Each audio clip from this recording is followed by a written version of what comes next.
Jujutsu Kaisen के इस episode में हम देखने वाले हैं मेगुमी को रीजी से फाइनल फाइट करते हुए और दूसरी तरफ ताकाबा को उसकी मदद करते हुए। सो अगर आपको इंटरेस्ट है देखते रहिए। एपिसोड के शुरू में हम ताकाबा को मेगुमी से बात करते हुए देखते हैं। वो उससे कहता है, इस 35 साल की उम्र में मैंने बहुत से लोगों को देखा है, बहुत से चेहरे को देखा है जो कि देख के ही बता सकता हूँ कौन कैसा है, और तुम्हारा फेस देख के लगता है तुम भी बुरे हो, पर फिर भी। दूसरी तरफ मेगुमी उसके बारे में सोचने लगता है, उसने मेरी मदद की है तो उस पर भरोसा किया जा सकता है। रिजी और उसके साथ बॉम्ब वाले बॉय को दिखते हैं। वो दोनों समझ नहीं पा रहे हैं ये नया बंदा आखिर कौन है। तभी वो लड़का उसे बुला के कहता है, हे यू, तुम कौन हो? पर उसकी बात सुन के ताकाबा कहता है, क्या तुम्हें क्या जानना है कि मैं फानी हूँ कि नहीं? पर उस लड़के को सिर्फ उसका नाम ही जानना था। पर फिर भी ताकाबा कहता है, तुम्हें लगता है ये जो मेरा कॉस्ट्यूम है ये एक ऐसा सुपर हीरो का है जो कि बहुत ज़्यादा फनी था, और अभी मैं तुम लोगों को एक जोक सुनाऊंगा। उसकी ये बात सुन के दोनों लड़ने के लिए रेडी होते हैं। तभी ताकाबा बहुत ही ज़्यादा फनी स्टाइल करके और फनी पोज में कहता है, don't marry me, I don't want you as my wife. और उसकी ये जोक सुन के वहाँ पे बहुत ज़्यादा शांति फैल जाता है। सब चुपचाप रहते हैं, किसी को उसका ये जोक समझ में नहीं आता और कोई हंसता भी नहीं है। ये देख के ताकाबा चिल्ला के कहता है, ये क्राउड बहुत ज़्यादा टफ है, पता नहीं इन लोग को मेरी जोक समझ में आया कि नहीं। दूसरी तरफ मेगुमी उसे देख के सोचने लगता है, इसे देख के मुझे और एक बंदे की याद आता है। वो तोदो के बारे में सोच रहा था। और तभी देखते हैं ताकाबा उस लड़के को जाके एक बहुत ही जोर से फ्लाइंग किक मारता है, जिससे वो बिल्डिंग्स को तोड़ते हुए बहुत दूर जाके गिरता है। ये देख के रेजी सोचने लगता है, ये बंदा, इसकी खर्च एनर्जी तो बढ़ते ही जा रहा है, मुझे अब इससे भी संभल के रहना पड़ेगा। दूसरी तरफ फिर से ताकाबा एक फनी पोज देके कहता है, अब तुम्हारी बारी बच्चे। तभी हम मेगुमी को रीजी की शैडो से बाहर निकलते हुए देखते हैं। वो उसे पकड़ने के लिए जाता ही है, पर रीजी आसानी से उसे चकमा दे देता है। तभी देखते हैं ताकाबा मेगुमी के बहुत ही ज़्यादा पास आके उससे कहता है, अब लगता है कि हमें उन दोनों को अलग अलग करना ही होगा। मेगुमी को देखते हैं। तभी वो कोगाने को बुलाता है, हिगुरामा की पॉइंट्स को देखता है और कंफर्म होता है कि यूजी ने उसकी पॉइंट्स को यूज़ कर लिया है और एक नया रूल ऐड किया है। और तभी सामने देखते हुए रीजी को कहता है, मुझे अब इस कॉलोनी में कोई भी काम नहीं है, पीछे हट जाओ, मैं यहाँ से जा रहा हूँ। पर रीजी को ये बिल्कुल मंजूर नहीं है, क्योंकि उसने हरी को मारा है तो उसे उसका पॉइंट्स को मेकअप करना है। दूसरी तरफ ताकाबा को देखते हैं, वो भी उसे खुद को अच्छे से इंट्रोड्यूस करवाता है और फिर कहता है, हमें उस बॉम्ब को मारना होगा। पर मेगुमी उससे बहुत ही ज़्यादा सीरियस होकर कहता है, तुम कुछ भी करो पर सबसे पहले उसकी पॉइंट्स को लेने की कोशिश करो। तभी हम देखते हैं उस बॉम्ब बॉय को बाहर आते हुए। दूसरी तरफ मेगुमी कहता है, मुझे फ़र्क नहीं पड़ता तुम क्या करते हो जब तक तुम जीत रहे हो। ये सुन के हम ताकाबा को देखते हैं, वो स्पार्किंग का यूज़ करता है। दूसरी तरफ वो बॉम्ब बॉय अपने आँख को उसकी तरफ फेंक के मारता है, पर ताकाबा आसानी से उसकी आँख को डॉज करते हुए उसकी आँख को दूर एक बिल्डिंग की तरफ फेंक देता है। वहाँ जाके उसकी आँख ब्लास्ट करता है। तभी वो दोनों आमने सामने हैंड टू हैंड कॉम्बैट करने लगते हैं। कुछ ही देर में ताकाबा उसकी आँख में मारता है। वो लड़का कुछ देर के लिए देख नहीं पाता, पर जब वो आँख खोलता है तब अपने सामने ताकाबा को नहीं दिखता है। तभी हम उसके पीछे ताकाबा को देखते हैं। वो आपको शायद याद होगा पीके वाला मूवमेंट, वो उसका स्टाइल ठीक करने जाता है, उंगली से उसके पीछे मारता है, जिससे बॉम्ब बॉय की हालत बहुत ज़्यादा ख़राब होता है और वो चिल्ला के कहता है, डोंट मॉक मी। दूसरी तरफ ताकाबा उसे एक जोर से किक मारता है और उसी के साथ बाहर जाके वो बहुत ही ज़ोर से ब्लास्ट करता है। इसी के साथ वो वहीं पे मर जाता है, क्योंकि वो ताकाबा की ये अटैक सह नहीं पाया। उसको ऐसे करते हुए देख के मेगुमी कहता है, आई एम ग्लैड तुम मेरे एनिमी नहीं हो। ताकाबा ये सुन के खुश होता है और उसे बाय कह के वहाँ से चला जाता है। दूसरी तरफ हम मेगुमी और रीजी को आमने सामने देखते हैं। मेगुमी उससे बार बार कहता है, मेरे सामने से हट जाओ, वरना अब मुझे सच में लड़ाई करना होगा और इस बार का फाइट रियल होगा। मेगुमी मैक्स एलिफेंट का यूज़ करता है और वहाँ पे बहुत सारे पानी का बौछार करता है, पर रीजी किसी तरह वहाँ से बच के निकल जाता है। तब तक मेगुमी उसके ऊपर वाले बिल्डिंग पे पहुँच चुका था और उसके ऊपर अपने रैबिट स्कैप अटैक से हमला करता है।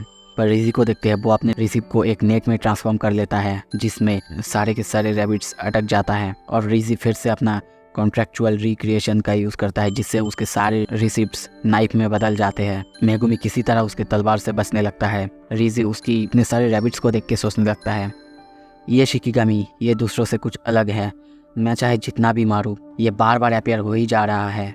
और तभी वो अपने एक रिसिप्ट को बाहर निकालते हुए कहता है, मुझे लगता है तुमने मेरी कर्स टेक्निक को अब समझ लिया है, फिगर आउट कर लिया है मैं कैसे यूज़ कर रहा हूँ। मेगुमी भी जवाब देता है, कहता है, हाँ पता है, तुम अपने रिसिप्ट में जो भी लिखते हो वो सच हो जाता है। या फिर ऐसा ही कुछ। तभी रिजी उसे समझाता है कि वो 2 दिन से बहुत ज़्यादा रेस्ट में था, वो बिल्कुल फ्रेश है और वो अच्छे से लड़ सकता है। पर दूसरी तरफ मेगुमी बहुत ज़्यादा टायर्ड है, वो अब तक बहुत ज़्यादा फाइट कर चुका है और सिर्फ वो ही नहीं, उसके सारे शिकिगामी वो भी बहुत ज़्यादा टायर्ड है, किसी किसी को बहुत ज़्यादा चोट भी आया है। तो शायद हो सकता है मेगुमी अब ज़्यादा लड़ ना पाए। पर उसकी ये बात सुन के मेगुमी सोचने लगता है ये प्रॉब्लम नहीं, पर प्रॉब्लम ये है कि मैंने मैक्स एलिफेंट को बुलाया है और वो बहुत ज़्यादा कर्श एनर्जी कंज्यूम करता है। उसकी बात सुन के मेगुमी समझ जाता है कि उसके पास अब ज़्यादा ताकत बचा नहीं है, तो वो अपने आउल को बुलाता है और उसके पैर पकड़ के बाहर से भागने लगता है। पर तभी हम रिजी को देखते हैं, वो अपने रिसिप्ट से ड्रोन कैमरा और एक स्कूटर रिपेयर कराता है और उसके पीछे पीछे जाने लगता है। कुछ ही देर बाद हम देखते हैं मेगुमी को एक बहुत बड़ी बिल्डिंग या फिर जिम सेंटर के अंदर जाते हुए। रिजी पहले तो उसके बाहर आता है और सोचने लगता है पता नहीं क्या हुआ, पर क्या वो चाहता है कि मैं उसके अंदर जाऊं। तभी दूसरी तरफ हम मेगुमी को देखते हैं। मेगुमी आसपास के उस सेंटर के पूरे जगह को देख के सोचने लगता है यहाँ पे बहुत ज़्यादा स्पेस है। तभी बैल्कनी में हम रिजी को देखते हैं। वो कहता है क्या क्या तुम कुछ प्लान कर रहे हो? क्या तुम्हें ये नहीं पता एक सॉर्सरर कुछ भी नहीं बट एक कॉन आर्टिस्ट है। तभी हम दीवार तोड़ते हुए 2 बहुत बड़े बड़े ट्रक को मेगुमी की तरफ आते हुए देखते हैं, जिससे मेगुमी बहुत ज़्यादा सरप्राइज हो जाता है और किसी तरह उन ट्रक के नीचे आने से बचता है। पर तभी उसके ऊपर हम बहुत बड़े बड़े फ्लावर के टब को देखते हैं जो कि आके उसके सर में गिरता है और उसके सर की हालत बहुत ज़्यादा ख़राब होता है। रिजी भी उसके पास आके उस पर हमला करने लगता है और तभी एक गाजर से उसको डिस्ट्रैक्ट करता है। पर कुछ ही देर में हम देखते हैं वो गाजर ट्रांसफॉर्म होकर एक बहुत ही बड़ा सा एक नाइफ में बदल जाता है। मेगुमी किसी तरीके से अपने हाथ को आगे करके उस अटैक से बच तो जाता है, पर उसके हाथ के अंदर वो चाकू घुस जाता है।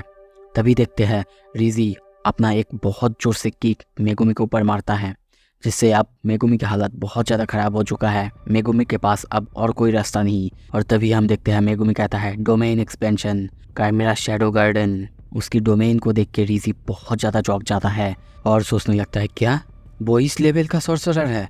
दूसरी तरफ मेगुमी कहता है मैंने ये कभी नहीं कहा कि मेरे पास कोई बड़ा मूव नहीं है। पर रिजी भी कम नहीं है, वो भी अपना हॉलो वीकर बास्केट का यूज़ करता है। ये काइंड ऑफ एक तरह का सिंपल डोमेन है। डोमेन एक्सपेंशन में जो कि गारंटी हिट होते हैं उसको न्यूट्रलाइज करता है। ये करके रिजी हंसते हंसते कहता है ये बहुत बुरा हुआ है ना। पर तभी देखते हैं उसके पैर में कुछ आके लगता है, चारों तरफ से उस फ्रॉग्स ने आके जकड़ लिया होता है। और तभी हमें यहाँ पे समझाया जाता है सबका डोमेन तो अलग है, पर मेगुमी का ये डोमेन काइंड ऑफ एक इनकम्प्लीट डोमेन है। इसके अंदर उसकी सारे जो शैडो टेक्निक्स है इनका पोटेंशियल 120% बढ़ जाता है। मेगुमी उसके ऊपर एक के बाद एक हमला चालू करता है। दूसरी तरफ उसकी फ्रॉग्स उसको पकड़ा हुआ है। मेगुमी खुद का ही शैडो क्लोन बना लेता है और रिजी के ऊपर एक के बाद एक हमला करता है। रिजी भी संभालने के बाद अपने रिसिप की मदद से नाइफ को बाहर तो निकालता है और किसी तरीके से सारे डॉट से खुद को निकालता है। पर तभी उसकी शैडो के अंदर से अपने मेगुमी के क्लोन को बाहर आते हुए देखते हैं और उसको पटकते हुए देखते हैं और एक क्लोन उसको फेंकता है जो कि असली का मेगुमी यानी जो कि ओरिजिनल मेगुमी है उसकी तरफ। मेगुमी अपने कर्स टूल की मदद से रिजी को मारने जाता है, पर रिजी किसी तरह खुद को संभाल के उस पर हमला करने तो जाता है, पर मेगुमी फिर से उसकी अटैक को रोक के उसके ऊपर काउंटर अटैक करता है। अब तक रिजी की हालत बहुत ज़्यादा ख़राब हो चुका है, वो समझ नहीं पा रहा है ये कैसे हो रहा है, क्योंकि उसने अभी कुछ ही देर पहले डोमेन एम्पलीफिकेशन का यूज़ किया था। अब रिजी डरने लगता है कि शायद वो हार जाएगा।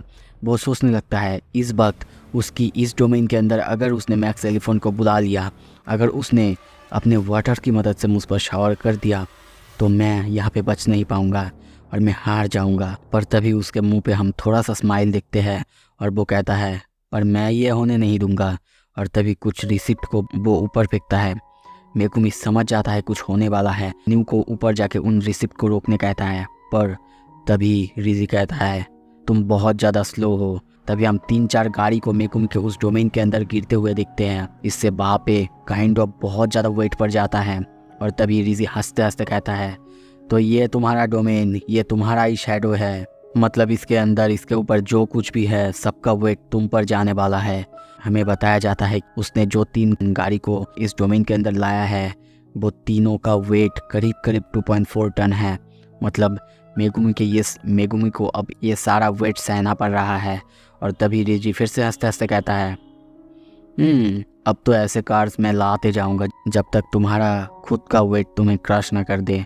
पर तभी मेगुमी को थोड़ा सा स्माइल करते हुए दिखते हैं और वो कहता है, तुम्हें नहीं लगता तुमने कुछ मिस कर दिया है? ये एक इनकम्प्लीट डोमेन है और तुम्हें पता है इसके चारों तरफ शेडोज़ है और तुम्हारे ऊपर भी एक शेडो है। तभी हम रिजी के ऊपर मैक्स एलिफेंट को देखते हैं और वो मैक्स एलिफेंट अपनी पूरी वेट के साथ रिजी के ऊपर डायरेक्ट आके गिरता है, जिससे रिजी की हालत बहुत ज़्यादा ख़राब हो जाता है। तभी मेगुमी हंसते हुए कहता है, तो चलो अब देखते हैं कौन सबसे पहले क्रश होता है। सो इसी के साथ दोस्तों ये एपिसोड यहाँ पे ख़त्म करते हैं। अगला एपिसोड जल्दी लाऊंगा, देखने के लिए मेरे चैनल को सब्सक्राइब कीजिए।